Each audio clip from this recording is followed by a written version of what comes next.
Bonjour, bonjour à tous. Bienvenue à cette conférence sur les nouvelles exigences réglementaires. On a orienté la présentation un petit peu sur la partie sécurité avec un projet qui est en fort déploiement aujourd'hui dans les établissements, qui est la gestion des identités. Et pour appuyer un petit peu la présentation de ces exigences et la présentation du produit largement et des concepts, on a la chance d'avoir avec nous Madame Autran, qui est DSI au CH de Gonesse, qui se présentera un peu plus longuement tout à l'heure, et moi-même. Donc je suis Sébastien Vetter, responsable de l'offre sécurité chez Novacom. Et on va attaquer tout de suite. Donc, exigences réglementaires. Premier point, je pense que vous en avez tous au moins entendu parler, le programme hôpital numérique, avec un certain nombre d'indicateurs, indicateurs de prérequis, dont quelques-uns qui concernent la sécurité. Ceux que j'ai retenus aujourd'hui et dont je voulais vous parler un petit peu, c'était le premier, le P1.4, qui est l'existence d'un référentiel unique de structure au sein de l'établissement, piloté et mise à jour lorsqu'on en a besoin dans les applicatifs, donc les différents applicatifs du SIH.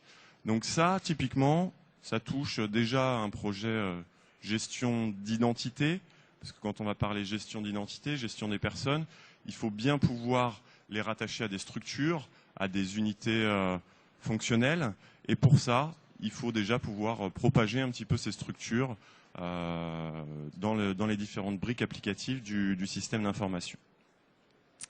Deuxième indicateur, c'est le taux d'application gérant des données de santé à caractère personnel intégrant un dispositif d'authentification personnelle. Authentification personnelle, on va tout de suite penser à de la gestion d'accès, au badge pour accéder aux locaux, au badge pour accéder au poste de travail, pour accéder aux applications. Mais bien sûr, avant de faire ça, il faut déjà avoir supprimé tout ce qui est compte générique. Il faut déjà savoir gérer ses identités et savoir à qui je vais pouvoir remettre un support d'authentification qui va permettre de passer de poste en poste, d'accéder aux applications avec les bons droits, avec les bons profils dans chacune des applications, à qui je veux autoriser les accès physiques à tel ou tel bureau, telle ou telle salle, etc. Et puis, troisième indicateur, c'est le taux d'application permettant une traçabilité des connexions au SIH. Donc ça c'est un peu transversal. On a toute une partie traçabilité qui est forte qu'on retrouve aussi dans la partie PGS-SIS, donc politique globale de sécurité des systèmes d'information de santé, où on doit pouvoir tracer au moins les connexions à chacune des applications pour les professionnels de santé au SIH. D'ailleurs, pas forcément que pour les professionnels de santé. Et un volet de cette partie traçabilité et auditabilité, c'est également la partie gestion de ces droits. Qui a affecté ou comment ont été affectés tel ou tel droit à tel ou tel professionnel de santé, à telle ou telle personne, à tel ou tel agent. Voilà. Hôpital numérique, aujourd'hui, cette année, ça a a priori été une bonne année puisqu'il y a 847 établissements qui déclarent, alors c'est uniquement du déclaratif, après il faut aller voir comment ça se traduit réellement sur le terrain, mais il y a 847 établissements qui déclarent atteindre l'ensemble des prérequis hôpital numérique, contre 322 en 2014. Donc il y a quand même une belle croissance, ça veut dire qu'on a quand même presque une atteinte de ce fameux socle pour sécuriser le système d'information qui est en bonne voie. Alors vous savez, il y a les domaines prioritaires aussi sur hôpital numérique. Ça, la progression est un peu moins forte. Et d'après ce qu'on voit dans le rapport là, de la DGOS, les résultats dépendent beaucoup du type d'établissement et c'est très variant en fonction de l'activité et de la taille de l'établissement. Deuxième point, pour la partie réglementaire, c'est bien sûr la certification des comptes. On a Hôpital Numérique qui cadre un petit peu toute la partie médicale, gestion de la sécurité pour les applications de santé, etc. Et puis on a la certification des comptes qui est plus là liée à la partie financière, aux applications budgétaires et financières. Et il y a notamment un fort volet sur la partie sécurité en termes de gestion d'habilitation des personnes qui vont pouvoir accéder à ces applications. Donc là, effectivement, on touche à l'argent qui est dans les établissements, aux dépenses, aux recettes, à tout ce qui est gestion de frais, etc. Et dans la partie certification des comptes, donc il y a un guide méthodologique aussi qui a été publié. Vous pouvez le retrouver directement sur le site de l'ASIP, avec différentes parties, la présentation de la démarche et quelques fiches pratiques en fonction des cycles qui sont à regarder. Il y a un cycle particulier qui est lié vraiment au risque sur le personnel. Savoir justement si les personnes qui sortent de l'établissement, leurs droits sont bien fermés, les comptes sont bien désactivés dans les différentes applications, également dans l'Active Directory, etc. Les chiffres pour la certification des comptes, donc il y avait 31 établissements publics dont les comptes de 2014 devaient être certifiés fin d'année dernière. Il y en a 15 qui ont été certifiés sans réserve quand même. Donc la démarche là d'audit pour la certification des comptes, c'est des auditeurs qui viennent dans les établissements, des commissaires aux comptes, qui ont tout d'abord pour les premiers audits une démarche un peu globale avec des domaines un peu prioritaires, des domaines sur la sécurité. Ils passent en revue un petit peu chacun de ces domaines. Et en gros, c'est d'après les établissements que j'ai entendu témoigner dessus, c'est entre du déclaratif et un petit peu de vérification de ce qui se passe réellement dans les différentes tables, etc. Donc, certifié sans réserve, ça ne veut pas dire que les établissements sont parfaits sur tous les points. Ça veut dire qu'au moins ils ont entamé des démarches, de sécurité sur les différents volets ou autres même que la sécurité. 2 établissements ont fait l'objet d'un refus de certification et les 14 autres ont été certifiés avec 1, 2 ou 3 réserves. Des réserves qui portent essentiellement sur l'accès au dossier patient, au contrôle interne sur les différents processus de gestion budgétaire, sur la partie frais, etc. Et donc, c'est chaque année, et chaque année l'auditeur revient pour faire des focus sur des sujets plus précis, et notamment sur la partie gestion des habilitations. La PGSSIS, donc je ne vais pas vous détailler tout ça, c'est juste pour vous dire qu'il y a un référentiel et des guides qui sont publiés sur le site de l'ASIP aussi, sur différents volets. Vous avez toute une partie technique qui vous reprend un petit peu tout ça. Il y a une partie assez importante sur la partie authentification. Comment je peux authentifier en fait des agents avec de la carte à puce, avec des supports, etc. Les bonnes pratiques dessus. Tout ça, vous pouvez le retrouver directement sur le site de l'ASIP. Des guides pratiques aussi organisationnels, des mementos sur la sécurité informatique pour les professionnels de santé, des guides pratiques dans la communication aussi, pour sensibiliser bien sûr tous les agents, tous les utilisateurs du système d'information, parce que c'est une des clés quand même importantes dans les projets sécurité, c'est de pouvoir communiquer, de pouvoir informer les utilisateurs que ce qu'ils font peut avoir un impact sur la sécurité du SI, etc. Et puis une aide à la mise en œuvre avec des fiches de sensibilisation aussi et des grilles d'applicabilité des référentiels. Tout ça, vous l'avez sur isanté.gouv.fr. Dans tous les changements qu'ont à subir les établissements de santé aujourd'hui, il y a aussi bien sûr le changement en région. Les changements en région. Notamment la fusion des régions. On est passé de 22 à 13 aujourd'hui. Ça a bouleversé quand même quelques petites choses. Il y a eu les projets TSN aussi qui sont arrivés. Donc les fameux projets pilotes TSN qui ont posé un nouveau cadre aussi. Le cadre de projet e-santé pour les ARS. PAERPA aussi, qui s'intéresse un peu plus au monde médico-social, avec toute la partie messagerie sécurisée aussi liée à PAERPA, où on va autoriser d'autres personnes que des professionnels de santé identifiés à communiquer sur la partie MS Santé. Les portails régionaux, bien sûr, qui offrent de nouveaux services, qui vont offrir de la télémédecine, qui vont offrir tout un tas de nouveaux services. Et bien sûr, la MS Santé qui arrive de façon nationale et qui s'est déployée aussi sur les différents portails régionaux.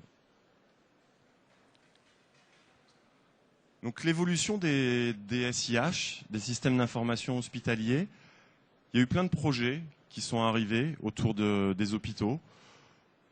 On a le programme Hôpital Numérique qui a bouleversé un petit peu tout ça. Les certifications, je vous en ai parlé. La carte CPS, alors la carte CPS ou même les autres supports d'authentification, qui sont des projets quand même assez lourds pour les établissements à gérer, parce que forcément, avant ça, il y a aussi toute une partie gestion d'identité. Les projets MS Santé, les établissements doivent aussi rendre leur système d'information et surtout leur messagerie compatible MS Santé. Le DMP, qui va aussi aider à pousser de l'information. Maintenant, il y a un nouveau guide aussi qui a été publié pour pouvoir faire les deux en même temps, se dire j'ai un seul flux et je vais pouvoir, via un seul flux, pousser de l'information vers le DMP et de l'information vers de la médecine de ville, par exemple avec la MS Santé. PAERPA, je vous en ai parlé aussi tout à l'heure. Et pour compliquer tout ça, il y a également alors une nouvelle IGC santé. Nouvelle IGC, c'est l'autorité de certification qui va délivrer les certificats pour les professionnels de santé. Aujourd'hui, on avait une autorité de certification qui était celle du GIP-CPS, qui permettait de générer les certificats, notamment des cartes CPS. Là, on est en pleine migration. On va arriver sur une nouvelle IGC là, qui va être mise en place par la ZIP et qu'il va falloir prendre en compte. Parce que y a des impacts à ces niveaux-là, déjà. Tous les serveurs MS Santé qui ont été déployés intègrent un certificat de l'ancienne IGC. Donc il va falloir également gérer ces périodes de transition où on va migrer vers une nouvelle IGC. Et puis, il y a également la mobilité qui est arrivée en force dans beaucoup d'établissements, avec des DSI qui ont des comportements un peu différents en fonction des établissements dans lesquels je peux passer. Certains qui disent oui, je ne peux pas empêcher les gens d'utiliser leur portable pour relever leur mail, etc. D'autres qui bloquent complètement les accès parce qu'ils considèrent que c'est pas assez sécurisé. Il y a des applications qui existent d'ailleurs maintenant pour séparer aussi sur les portables l'environnement de travail et l'environnement personnel. Et puis bien sûr tous les types de mobiles à gérer, les tablettes, les objets connectés qui arrivent avec la partie remontée d'informations, télémédecine qu'on va voir autour des établissements. Et puis dans tout ça, on doit bien sûr gérer des identités, garantir que chacun des appareils qui va venir se connecter ou chacune des personnes qui vont venir se connecter au système d'information de l'hôpital sont bien identifiés, sont bien autorisés à accéder à ces informations. Et plein d'autres projets, bien sûr, qui sont à côté et qui ne sont pas forcément des projets de sécurité non plus. Et tout ça, avec des chiffres assez intéressants, c'est qu'aujourd'hui, alors je crois que les chiffres datent de fin 2014, il y a 2% des dépenses des établissements qui sont pour le système d'information. Et ça représente à peu près 4 872 emplois dédiés au SIH. Donc on a tout ça qui était à gérer là au sein d'un seul et même établissement. Et dernière nouveauté en termes d'exigence, en termes de réglementation, c'est que maintenant, les établissements ils sont obligés de se regrouper en GHT. Donc là, on n'a plus un projet à la taille d'un établissement. On arrive avec des projets avec plusieurs établissements, des projets qui ont déjà démarré dans beaucoup d'établissements, qui sont parallèles, avec un besoin d'axes de mutualisation là-dessus, des projets qui peuvent être enfin des hôpitaux qui peuvent être et des établissements qui peuvent être identiques, mais qui peuvent être aussi différents, qui peuvent être plus gros, qui peuvent être plus petits. Il peut y avoir des maisons de santé qui arrivent avec, etc. Et tous ces établissements, bien sûr, ils ont également des personnes à gérer, des agents à gérer, des identités, puisque ces personnes qui vont faire partie d'un GHT vont effectivement passer d'un établissement à l'autre et avoir des profils à gérer différents en fonction de leur lieu d'intervention. Donc les GHT, un nouvel outil de coopération renforcée, donc qui a été inscrit à la loi santé en avril 2015. Vous avez toutes les informations aussi là sur le site ou de la ZIP ou directement du ministère. Il y a différents chantiers à mener, la constitution du GHT en lui-même, le projet médical partagé, les axes de mutualisation donc, qui sont à identifier, et puis toute la partie gouvernance et pilotage des différents établissements qui devront être fédérés. Avec une convention, bien sûr, de GHT assignée entre les différents établissements. Il y aura un établissement support qui sera responsable de tout un tas de domaines supplémentaires. Alors, pour faire un focus et pour faire la transition avec la présentation qui va suivre, je voudrais juste reposer le concept rapide de la gestion des identités, des agents, donc, avec un outil central et une cinématique qui est assez simple. Je vais avoir des données donc d'identité, des données de personnes, avec une principale source qui sont la plupart du temps les données RH. Données RH, pourquoi pas croiser avec des annuaires nationaux ou régionaux. Des saisies manuelles aussi, des déclarations de compte qui peuvent être faites manuellement, des fichiers aussi que je vais pouvoir importer. Je vais avoir des applications cibles, un Active Directory pour la plupart du temps, un dossier patient et puis tout un tas d'autres applications.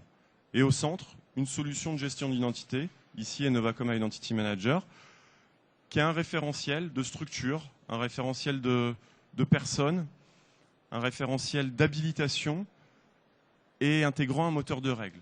Donc moteur de règles qui vont permettre de calculer les droits des différentes personnes qui vont être intégrées dans le référentiel, tout simplement en partant des attributs de cette personne.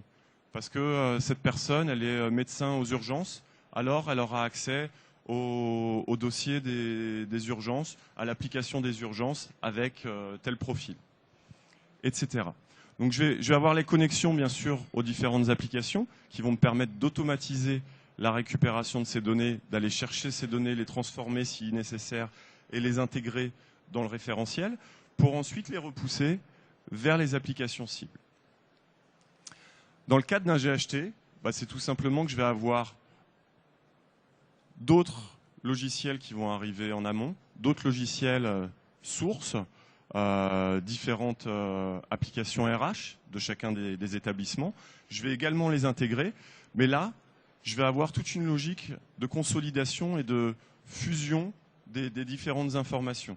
Il va falloir que mon identité de la même personne qui soit dans tous les établissements soit unique ici et qu'on gère tout simplement les activités et les rattachements aux différentes structures. Ce qui permettra d'aller provisionner également les applications des autres établissements. Voilà, j'en ai fini pour ma partie. Je passe la main à Madame Autran. Merci. Bonjour. Alors, je me présente, je suis DSI au centre hospitalier de Gonesse et présidente du collège des DSIO. Donc, je vous fais un retour d'expérience sur l'hôpital de Gonesse sur le projet Identity Manager. Avant, on parlait de CPSUR. Alors, l'origine, ça a vraiment été le projet du nouvel hôpital, puisqu'à l'hôpital de Gonesse, on ouvre un nouveau bâtiment de un peu plus de 82 000 m². Donc, je le fais maintenant, je le refais après. Je suis venue expressément ici faire la présentation. Nous sommes aujourd'hui à l'hôpital de Gonesse en plein déménagement. On a commencé la semaine dernière. Les premiers patients sont arrivés lundi. C'est très tendu, très difficile. Enfin, vous pouvez imaginer ce que c'est de déménager 600 lits en 10 jours. Donc je viens parce que j'avais pris un engagement auprès d'Innovacom et Innovacom a été très présent, nous a beaucoup accompagnés pour atteindre l'objectif qu'on avait autour de l'identité avec tout ce que ça impose. Et c'est vrai que c'est au moment où on est dedans qu'on se rend compte que la connexion RH avec tout ce qui est identité est importante sur les automatismes qui sont présentés. Donc si ça n'avait pas été Innovacom, je ne serais pas venue, j'aurais annulé et la société, voilà. Donc je le fais au début, je le fais à la fin, mais je dis que s'ils ne nous avaient pas aidés sur ce volet-là, il y en a plein d'autres. Hein. Mais voilà pourquoi je suis là aujourd'hui. J'ai des textos et il faut que je reparte parce qu'on a un autre problème. Voilà, c'est fait. Je referai peut-être après. Donc le contexte du nouvel hôpital, on est dans un bâtiment qui s'ouvre, qui est complètement automatisé. Donc on appelle de ces bâtiments complètement sous IP. On passe, par exemple, au niveau du contrôle d'accès, on a 650 lecteurs de badge, donc on ne peut pas faire 3 passes en badgé. On a des tortues automatisées, on a 4 robots en pharmacie, on a un robot, 2 robots labo, on a un distributeur automatique de vêtements, c'est du badge, des pneumatiques, c'est du badge, le self, c'est du badge, le parking, c'est du badge. J'ai dû encore oublier du badge quelque part. Donc on a des processus automatisés importants et puis on a largement parlé des contraintes hôpital numérique et certification des comptes. Donc on a quand même un historique sur l'hôpital de Gonesse d'automatisation autour du dossier patient. Donc on a CrystalNet depuis 2003 et quand on a démarré déjà à l'origine, on a démarré avec des outils perso de développement qui prenaient les ressources humaines et qui généraient automatiquement les comptes dans CrystalNet pour que, avec les habilitations qui vont derrière, puisqu'on a démarré dès le début avec à peu près 800 personnes qui se connectaient et on ne se voyait pas gérer les comptes à la main. Donc ce qui veut dire qu'on a des habitudes d'automatisation, de création des comptes depuis le logiciel des ressources humaines. C'est une partie des plus importantes. J'ai déjà fait une intervention de ce type-là il y a 2-3 mois et des hôpitaux m'ont appelé en disant « mais comment vous faites pour que RH tienne le coup. Si les ressources humaines ne créent pas les dossiers rapidement, vous avez les comptes génériques, vous avez tout ce qui va derrière. Donc on a cette habitude depuis tout le temps, on ne nous appelle pas quand il y a une entrée, quand il y a une mutation d'un agent pour créer les comptes parce qu'ils savent que si RH fait rien, nous de toute façon on ne le fera pas à la main et on tient peut-être ça, donc ça fait plus de 10 ans. Alors pourquoi l'annuaire d'entreprise? Le contexte qu'on avait avec un seul logiciel développé métier, avec ce que je vous ai dit qu'on a comme automatisation, il n'était pas question de continuer à développer un outil perso qui dépend d'une personne, qui est très fiable, qui est là depuis très longtemps, mais dès qu'il y a un problème, dès qu'il n'est pas là, ça pouvait poser des problèmes. Donc on voulait faire un choix sécurisé, industriel, pour centraliser toutes ces habilitations. Et on a pris Identity Manager. Je ne parlerai pas des autres. Enfin, on a fait des tests avec d'autres produits qui nous ont pas donné satisfaction. Les maquettages qu'on a fait ne nous permettent pas d'aller jusqu'au bout. Donc, c'est vraiment un choix après avoir étudié plusieurs produits. Alors, l'organisation interne qui est déjà en place. Donc, on a eu un gros travail de préparation pour la GPMC sur tous les métiers. Donc, on s'est appuyé sur les métiers et pas sur les grades. Le programme local s'appuyait sur les grades. Donc, dès que vous avez un reclassement, vous avez tout qui saute parce que le grade change et voilà. Donc là, on a vraiment travaillé sur les métiers. Il y a eu un gros travail qui a été fait pour que toutes les ressources humaines partent du référentiel des métiers. Nous, on a la filière du MIPI, mais le référentiel des métiers est national. Et donc, en 2014, avec un accompagnement, on a mis à jour les ressources humaines sur les métiers. Donc on a fait, bon je dis une fois sur 10 c'était mal rempli, on a eu un petit peu du mal à faire comprendre au cadre de vérifier les métiers que c'était correct. Et c'est vrai qu'au fur et à mesure qu'on le déploie, là on se rend compte que le métier est important. Je vous parlerai des difficultés qu'on a sur certains métiers. Alors l'objectif du projet aussi, dans le cadre de la certification des comptes, c'était de supprimer les comptes génériques. L'objectif est pratiquement atteint. On n'a vraiment plus de comptes génériques sur l'ensemble. Il nous reste à valider, je vous parlerai du processus au niveau des intérimaires et des stagiaires. Tout est prêt, sauf que dans le contexte du nouvel hôpital et du déménagement, il faut un peu plus impliquer les cadres, ce qui fait que On a mis de côté parce qu'on n'y arrivera pas. Donc, on a des automatismes sur le contrôle d'accès. Je vous les ai dit, tout ce qu'il y a en automatisme. Et aussi, on a un annuaire en interne. On a Lotus Notes depuis 20 ans. Et on avait développé beaucoup de formulaires dans Lotus Notes. Et on avait un annuaire interne à Lotus Notes. Donc là, maintenant, on a l'annuaire des Novacom qui est publié pour retrouver un numéro de téléphone d'une personne ou d'un lieu, un bureau infirmier ou tout ça. C'était vraiment les 3 objectifs. Donc le schéma qui vous a été présenté tout à l'heure, c'est celui-ci. On part de ressources humaines. Ce qui n'est pas ressources humaines rentre directement dans l'annuaire et on alimente automatiquement les applications. Alors, je vais passer un petit peu de temps sur les applications qui sont alimentées. Crystal Link, CrystalNet est encore sur la procédure qu'on a développée manuellement. Capsule est un produit qui permet de réalimenter automatiquement les constantes vitales qu'on prend sur les Dynamaps pour les remonter dans le dossier de soins de CrystalNet. C'est opérationnel, c'est-à-dire que quand l'agent se connecte, il se connecte avec son compte de l'AD, il est connu, il est identifié, et quand ça remonte dans CrystalNet, c'est avec son nom à lui que les constantes remontent dans le dossier patient. C'est opérationnel. Le contrôle d'accès, donc on alimente automatiquement l'ancien contrôle d'accès, parce que dans le nouveau bâtiment, on a un nouveau bâtiment de plus de 80 000 m², mais on a encore ce qu'on appelle, nous, les bâtiments historiques, on en a encore 14, et eux, ils ont l'ancien contrôle d'accès. Donc on alimente l'ancien, on alimente le nouveau qui est Octopus.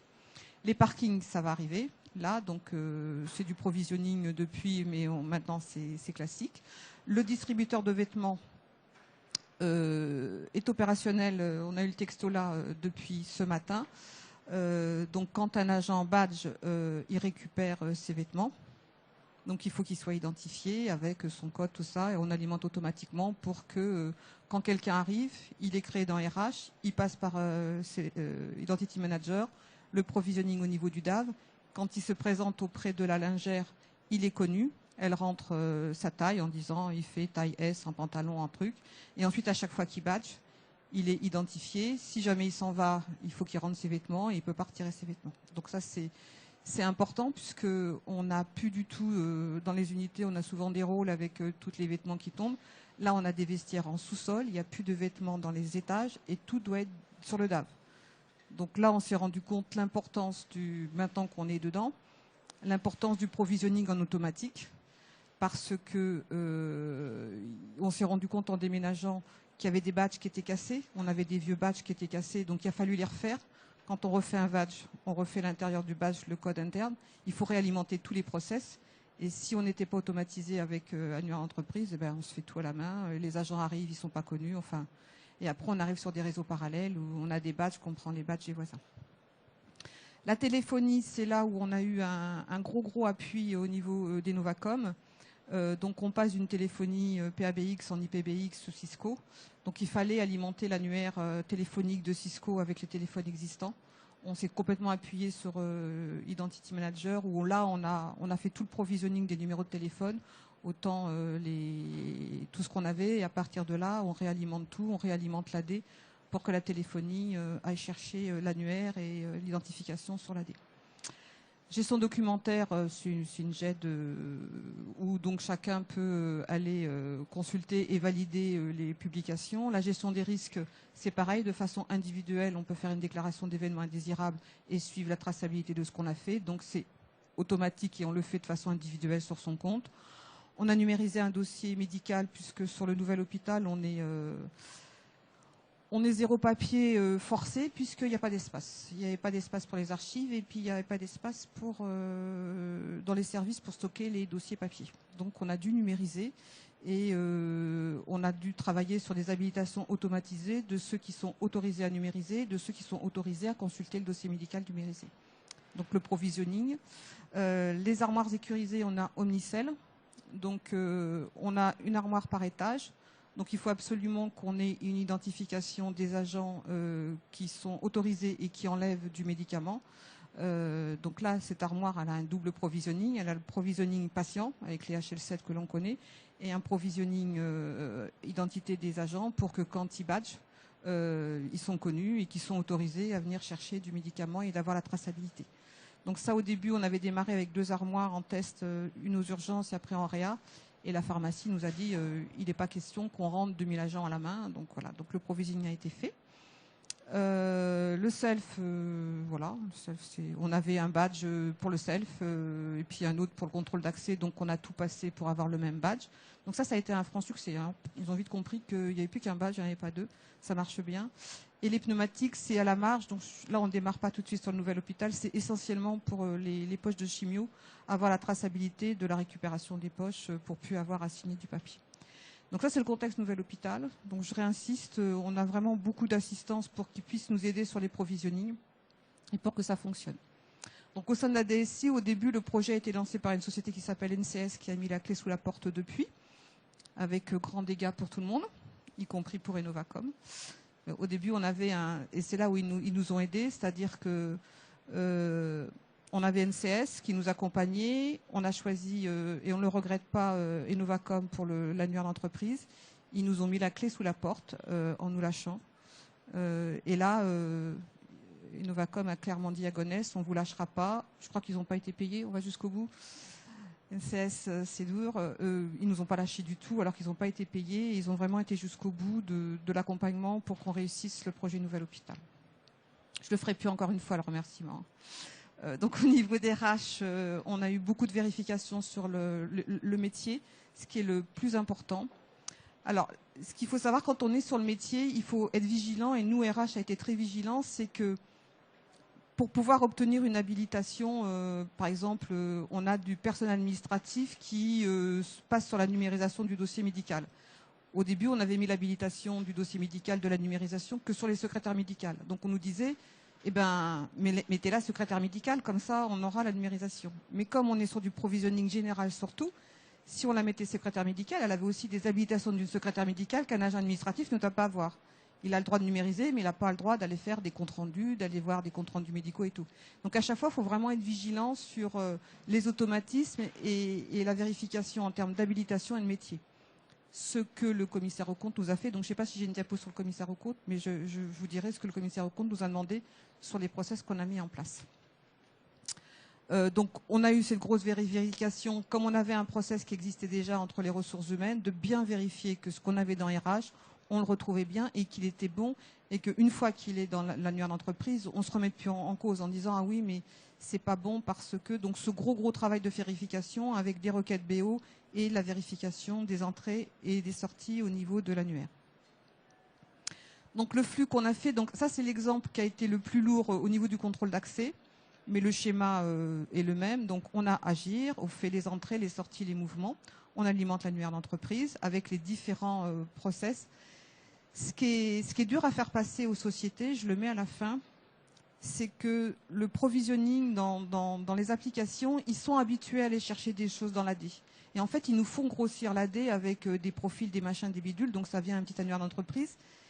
Donc le message, et ce qui est mis dans les cahiers des charges, c'est de dire, à partir du moment où dans l'application, il y a un annuaire avec des habilitations, des profils, il faut faire du provisioning. Si on a juste besoin du compte AD, parce que derrière, du moment que je suis sur AD et que j'ai un profil, j'ai un métier, j'ai le droit, on va. Et en fait, quand on gratte avec eux, ils ont besoin du provisioning. Et quand on leur explique comment ça fonctionne, ils nous disent « Ah oui, c'est vrai que c'est mieux que d'aller faire gonfler l'AD, de faire un annuaire d'AD. » C'est la partie la plus difficile qu'on a mis dans tous nos cahiers des charges, le biomédical aussi. Donc le biomédical est connecté sur le système d'information depuis tout le temps. Nos cahiers des charges avec le bio, c'est autant patient, HL7 pour les identités, les remontées d'actes si jamais il y a de la cotation, les remontées des comptes rendus si jamais il y a de publication dans une application métier qui vient du biomédical, et surtout connexion sur le provisioning de l'annuaire d'entreprise s'il y a identification avec un profil quelconque. C'est mis dans les cahiers des charges. Alors après, ça râle, ça ruse, ah oui, mais nous, on n'est pas habitués à faire et il ne faut pas lâcher. Et après, une fois qu'ils ont accepté, c'est pas compliqué, quoi. Soit on envoie tout. On a deux façons, en général, de faire le provisioning. Il y en a beaucoup qui nous demandent la totalité. Donc, on renvoie nos 3000 agents, 2800 comptes. On les renvoie en totalité, tous les jours, ou 3 fois par jour, ça dépend. Et c'est eux qui font la différence. Il est nouveau, il est parti, donc ils ferment les comptes, ils ouvrent les profils, et des automatismes de profil. Et il y en a d'autres qui nous demandent les modifications, Par exemple, 1 pour création, 2 pour modification, 3 pour départ définitif. Et ça, il n'y a aucun problème pour le faire avec des informations qui sont liées au provisioning. Donc le process qu'on a mis, et là on voit apparaître l'entrée directement dans l'annuaire. Ça aussi, c'est un principe qui est un peu difficile à faire passer sur des services comme le contrôle d'accès. Ils sont habitués à faire des badges. Il faut un badge, on fait des badges. Voilà. Donc on a plus appuyé sur le fait qu'on a des automatismes au niveau des ressources humaines. Donc ça, maintenant, ils ont bien compris. Là, ils ont vu l'impact de faire des badges. Quand le badge est fait sans que l'annuaire d'entreprise soit au courant, on a beau l'avoir fait, le provisioning n'est pas fait, donc du coup après on n'a plus rien qui marche. Le DAF marche pas, le contrôle d'accès marche pas, le parking marche pas, le self marche pas, enfin il n'y a plus rien qui marche parce que ça n'a pas été fait par les process normaux. Et puis tout ce qui n'est pas RH, donc ce qui n'est pas dans la paye, on le rentre directement dans l'annuaire pour refaire aussi des provisionnings pour que quand la personne se présente, il est connu, on peut fabriquer le badge, donc soit c'est un badge provisoire et on le récupère, ou alors il est dans les process avec une date de début et une date de fin. Et ce qu'on n'a pas fait sur le contrôle d'accès, c'est les visiteurs métiers. Donc ce qui est publié en page blanche, là c'est un exemple. Donc on a travaillé sur nos structures. Donc on a deux façons de trouver quelqu'un. Soit c'est par les pôles, à l'intérieur des pôles, les centres de responsabilité, et on descend parce qu'on ne sait pas trop qui on cherche. Ou alors au niveau du nom, un peu Google, on tape un nom et il va retrouver tout ce qui est proche. Donc ça peut être ou le nom ou la racine du nom qui est dans un libellé de ressources. Là, c'est la direction quand on trouve une structure avec tout ce qui apparaît, les numéros de téléphone. Et on a eu un grand débat. On a émis les photos parce qu'on les récupère du contrôle d'accès puisqu'on a les photos sur nos badges. Et ça pose problème, donc on va enlever les photos. Alors les clés de réussite sur un annuaire, donc je vous ai dit qui était concerné sur ce projet. Donc la DSI, les ressources humaines, les cadres des services, et on a beaucoup axé sur la sécurité.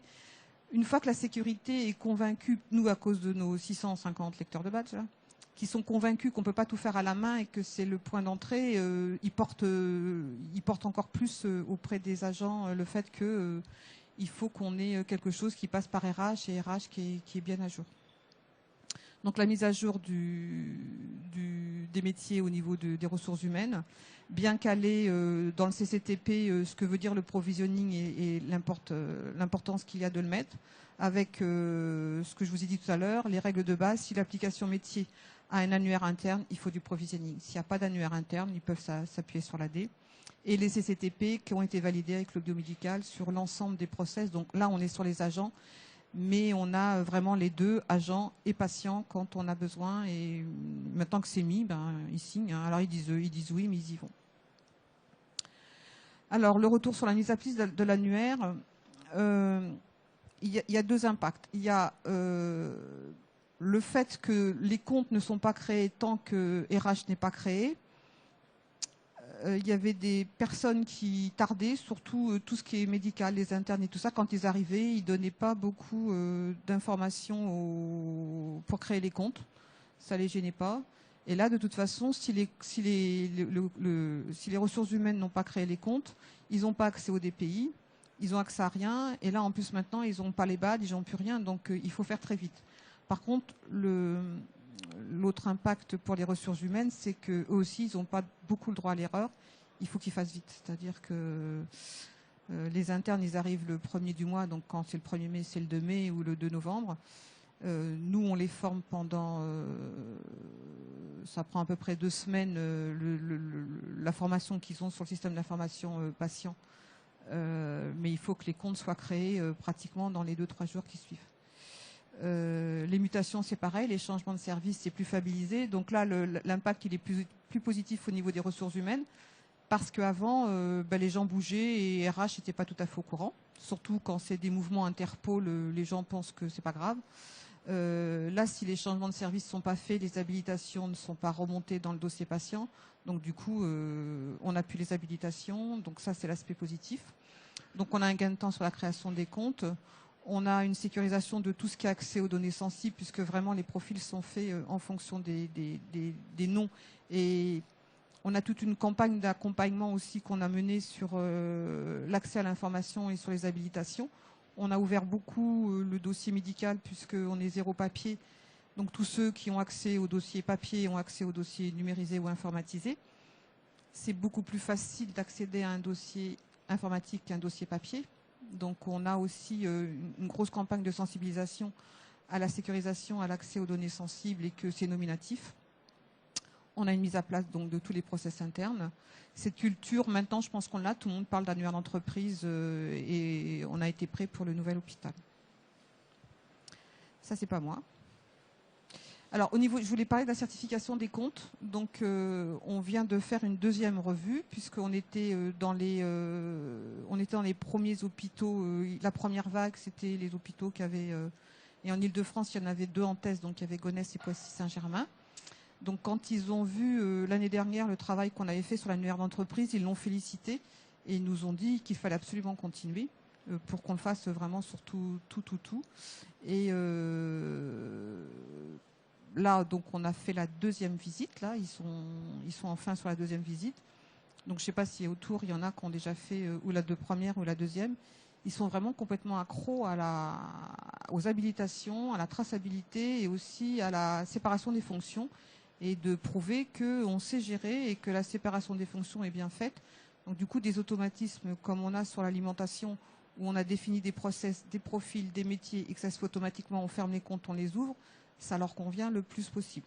C'est un peu plus compliqué sur les gestions type gamme, GEF, mais c'est vraiment, là on est sur la deuxième vague, c'est vraiment la théorie du complot. Là, il faut vraiment leur prouver que tous les process, la séparation des fonctions, que quand on fait ça, on est sûr qu'on ne fait pas ça. Et donc, il y a aussi les métiers, c'est-à-dire les responsables ressources humaines et tout, qui gèrent les comptes, enfin leurs agents. Il faut aussi qu'ils s'engagent sur la partie métier, sur j'ai le droit ou pas le droit. Mais ces types de process, ils les regardent de plus en plus près. Voilà. Merci beaucoup. Est-ce que vous avez des questions ? Oui.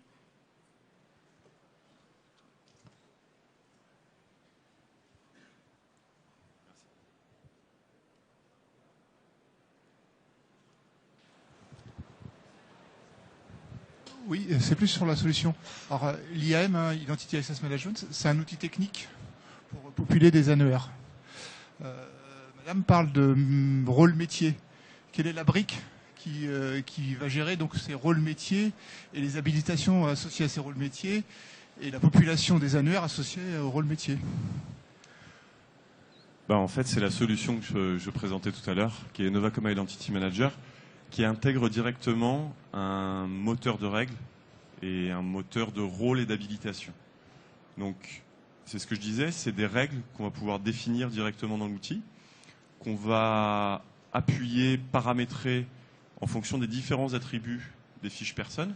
Donc, on a une fiche personne, c'est un formulaire web sur lequel je vais pouvoir créer des personnes, sur lequel je vais pouvoir récupérer de l'information, et je vais avoir différents attributs sur cette personne et notamment des activités que je vais pouvoir gérer. La personne, elle est infirmière dans tel UF. Et parce qu'elle est infirmière dans tel UF, alors le moteur de règles va calculer, on va associer dans le paramétrage les applications auxquelles cette personne va avoir accès et avec quel profil. D'accord. Et donc la dernière question, c'est aussi pour Madame, par rapport au nombre de personnes, d'employés dans l'établissement, il y a combien de rôles métiers qui ont été définis? Le métier, on est parti du référentiel de la DGOS, quoi. On a un référentiel métier qui est mis dans les RH. Donc ça, en plus, elles n'ont pas voulu créer de métiers locaux. Donc on a le référentiel des métiers qui sont là. Et en fait, dans la gestion des règles qu'il y a dans l'annuaire, bien sûr que c'est à la main qu'on dit le métier, j'ai n'importe quoi, 412, qui normalement correspond à infirmière, par exemple, et le métier 413 qui est l'IBOD, et le métier 414.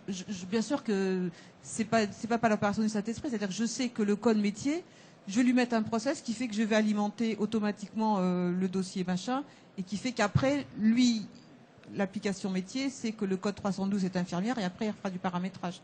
Mais c'est des règles que l'on programme en fonction des champs qu'on a alimentés, et on a déterminé que dans la fiche la fiche agent qu'on a créée dans l'annuaire, on met les champs que l'on veut et on a rapatrié le métier qui est dans Agir, on a rapatrié aussi le grade, on a rapatrié l'UF principal et toutes les UF secondaires, on a rapatrié tout ce dont on a besoin, le nom, le prénom. Donc là, par exemple, maintenant qu'on a tout connecté sur RH, il y en a qui nous disent « Ah non, il faut changer le nom ». Parce qu'elles ont divorcé, elles sont connues sur l'ancien nom. Je fais « Ben non, t'as changé ». Il y en a d'autres, on rigole parce qu'elle se fait appeler Carole et en fait c'est André. Je lui dis « Tiens, c'est André ». Voilà. C'est connecté RH, on a pris les champs des RH, on a pris tout ce qu'on en avait besoin. En général, entre le métier, les UF, alors, ou le principal et toutes les secondaires, on a à peu près ce qu'il faut pour alimenter les applications métiers qui sont en face. Hein. Là, sur tout ce qu'on a au niveau du badge, c'est le matricule, le code badge qui est interne, le nom de métier, et on a mis le métier parce que, par exemple, sur l'appel malade, au début, là, on est en train de l'enlever parce que c'est trop contraignant. On voulait que ce soit que tout ce qui est médical et paramédical qui puisse badger. Et là, on se rend compte que c'est contraignant, donc on est en train de le faire sauter pour qu'à la limite, si on a un badge, on acquitte un appel malade. Mais après, les règles de provisioning, bon, je mets les roues parce que c'est vraiment comme dans le comment ça s'appelle dans les autres applications d'Innovacom, on fait des roues et puis à l'intérieur, on donne des règles et on va chercher les données et on va les refaire. Et donc, si jamais on a une nouvelle nomenclature des codes métiers, eh ben, il faut reprendre toutes les règles parce que le code métier, il y en a peut-être un en plus, deux en plus pour réaffiner. J'ai répondu ? Ouais. Oui, merci.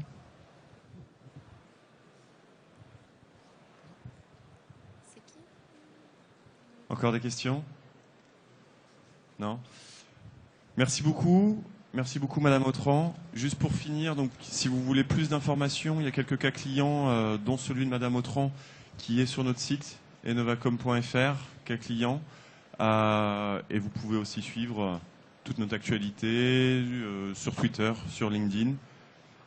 Merci beaucoup, Madame Autran, d'être venue, malgré tout. Grand merci et merci à vous. Au revoir.